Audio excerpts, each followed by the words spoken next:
Suvga bo'ktirsangiz suv shim bo'ladi. Bu degani kondensatni tutib olib, ketdan qilib tomadi. Bu qattiq plotniz bo'lganiga rasxod 1 kvadrat metrga 2 kilo ketadi.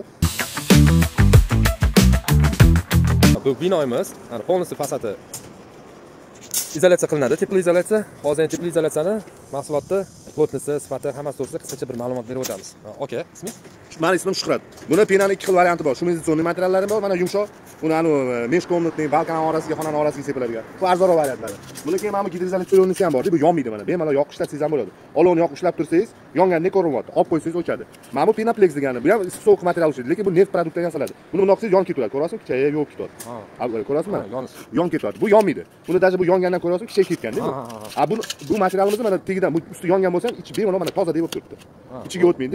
Nigaruvchi. Bu G2 B3 degan materiallar qilib yasalib bizga kimyo orqali qilib yasalib chiqargan. Bular hammasi sovuq materiallar, bular neft produktdan yasaladi. Mustada, anxoddan yasaladigan narsa. O'shaning uchun bular yonadi aka. Bular yonmaydi. O'shaning uchun odamlar hammasi mendan maslahat qilaman, mana shundan septiraydi bemalol. Plotность nechi buni? 30-35. 30-35. 35. Qattiq deb buni ustiga mana bunaqa videoga ustiga chiqib bemalol yursangiz ham bo'ladi. Buni zombozga ham ishlatsangiz bo'ladi. Ham konstruksiyangiz ham mahkamlikda. Taxtadan napример mix qoqilmagan joy, o'ynab qolgan taxtalaringiz bo'lsa, u sepgandan keyin qotadi-da. Monolit konstruksiya bo'lib qotadi. Juda mustahkam ekan. Mustahkam. Shunga qaranglar, mana plotnosti yaxshi, 35. Bu ustida yursa ham sakrasa ham bo'ladigan. Bunaqaga ham stashkalarni tegigan, bu ko'taradi bemalol. Bu nigaruvchi material ekan. Bu samazatoqayish ham o'zi o'chadi.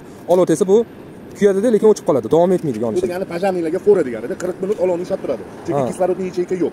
Bu degani 40 minut barini polni yonib ketishi mumkin, chunki taxta yonishi bor. Latta paxta anaqa narsalar yonayotganda bu просто o'chib turadi. 40 minut olovni ushlab turadi. Bu degani pajarni kelib, pajarnilarga forada kelib bemalol o'chib ketadi. Tak mana bunga nima deysizlar? Mana bunga. Necha plotность ham baland. Mana bu hozir biz ishlatayotgan mahsulot. Mana arzonchi variant. Bu Xitoydan kelgan, mana arzon bosib ezilib ketyapti. Buni izolyatsiyaga ishlatish mumkin emas. Bu ikki xonani o'rtasidagi перегородкani o'rtasini to'ldirishga mo'ljallangan narsa. Lekin bu asosiy shum izolyatsiyasini vazifasini bajaradi. No tepli izolyatsiyasini ham bajaradi-yu, lekin bu mo'ljallanmagan asosiy shumga bu. Shunaqasiga bu. Meshkomnatning перегородкаga, mesh etajniga mana bu narsa ishlatiladi. Meshkomnatniga bu. Xullas shu. Kuzatib boringlar, charchamanglar.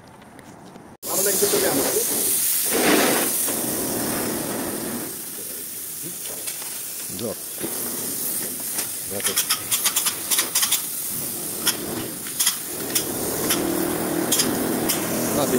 Binomizda tepli izolyatsiya qilish jarayoni. Beni izolyatsiya.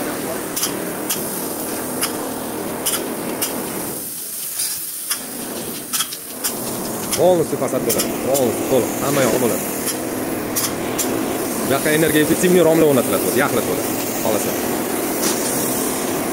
O fasadga pena sepilgandan keyin mana bu suxoy saqaga, montajga travertin bo'ladi. Toza travertin Qirg'izistonda mahsuloti. Ko'p odamlar naridan adashib mana bu penani septiradi. Buni penani rasxodi 1 kvadrat metrga 1 kilo ketadi. Bu arzonroq variantga hisob kiradi. Chunki ko'p odamlar bor, pul kamroq mana bundan septiringlar deydi. Endi majburlikda septirishyapti, lekin maslahat bermayman. Chunki bu kondensat tushadi. Suvga bo'ktirsangiz suv shim bo'ladi. Bu degani kondensatni tutib olib, ketdan qilib tomadi. Qattiq plotniz bo'lganiga rasxod 1 kvadrat metrga 2 kilo ketadi. Taxminan bu 10-12 dollarga tushadigan bo'lsa, bu 5-6 dollarga tushadi. Va raziyasi shu. Lekin maslahat beraman, qattiq penadan ishlatinglar. Rahmat.